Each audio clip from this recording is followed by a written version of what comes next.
Everyone, स्वागत है आप सभी का मां नर्सिंग क्लासेस में।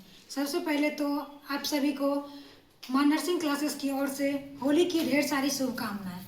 चलिए आज हम पढ़ते हैं ड्रग एडमिनिस्ट्रेशन के पार्ट 2, जिसमें कि हमने पहले पार्ट में ओरल रूट के बारे में पढ़ा था और आज पार्ट 2 में हम पढ़ेंगे पैरेंटल रूट के बारे में। पैरेंटल रूट में हमारे IV, SC, IM, ID ये सारे रूट आते हैं। तो आज पढ़ेंगे हम IV रूट के बारे में। पहले तो IV का फुल फॉर्म होता है इंट्रावेनस। इंट्रावेनस को हम नॉन एज इमरजेंसी या बोलस रूट, इंट्रावेनस रूट्स को हम इमरजेंसी फ्लूइड या बोलस रूट के नाम से जाना जाता है। जैसे कि कोई पेशेंट आया, उसको इमरजेंसी में हमको IV फ्लूइड देना है, वो मुंह से लेने में सक्षम नहीं है, तो उस टाइम इमरजेंसी कंडीशन में हम IV रूट का यूज करते हैं और इसे बोलस रूट भी कहा जाता है। साइज ऑफ नीडल, नीडल का साइज 1.5 से 2 इंच होता है।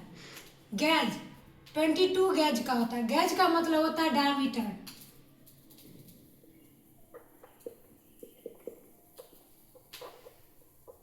डायमीटर। एंगल, IV रूट जो देते हैं उसका एंगल 25 to 30 डिग्री एंगल होता है। Drug effect 2 minutes. IV route से जो हम ड्रग एडमिनिस्ट्रेशन करते हैं उसका इफेक्ट यानी कि उसका प्रभाव जो है वो हमारी बॉडी पे 2 मिनट्स में दिखने लगता है। Vein puncture, median cubital when.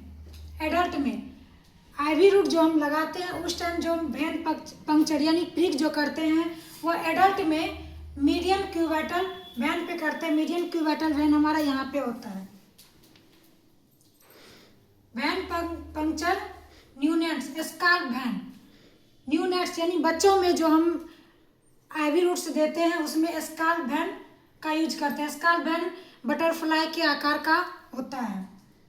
Blood transfusion, radial van in adults में।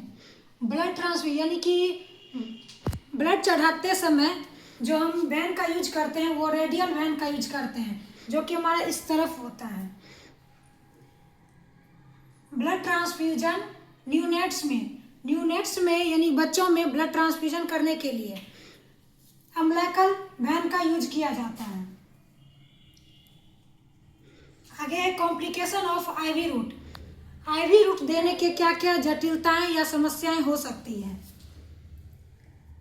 पहले तो pain, infection, bleeding, thrombophlebitis. Thrombophlebitis में उसका काउज हो सकता है यानी कि कारण हो सकता है blood clots.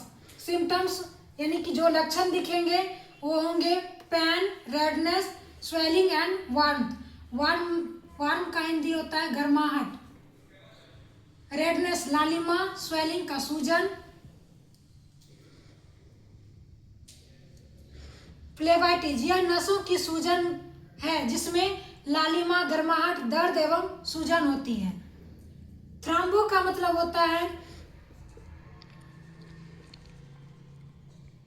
Thrombo is related to blood clot. Phlebitis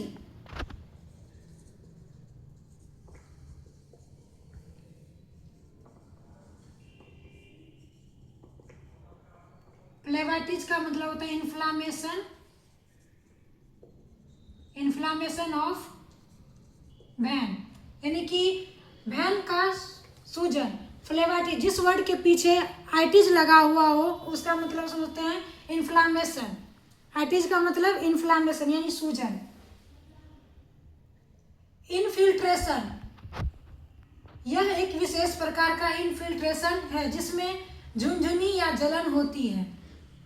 इसमें ड्रग्स वैन से निकलकर टिश्यू में जमा हो जाता है। जैसे कि कोई ड्रग्स हम देते हैं उस टाइम सीधे वो वैन में ना जाके वो हमारे वैन से निकलकर टिश्यू यानी कि उसके वैन के आसपास में जमा होने लगता है, जिसके कारण टिश्यू को नुकसान, सूजन एवं घाव हो जाता है। इसमें फ्लूइड के जमाव के कारण स्किन को छूने पर ठंडापन महसूस होता है। जिस जगह पे इन्फिल्ट्रेशन होता है उस जगह पे स्किन को टच करने के बाद वहाँ पे ठंडापन फील होता है। अगर फ्लेबाइटिस हुआ होता है उस टाइम उस जगह के स्किन को टच करने पे वहाँ पे गर्माहट फील होता है। आज हमने पढ़ा है पैरेंटल रूट में आईवी रूट के क्या क्या कॉम्प्लिकेशन होते हैं, उसमें क्या सिम्टम्स देखने को मिलते हैं। आज हमने इस टॉपिक में बस इतना ही पढ़ा। पढ़ते हैं नेक्स्ट क्लास में। थैंक्स।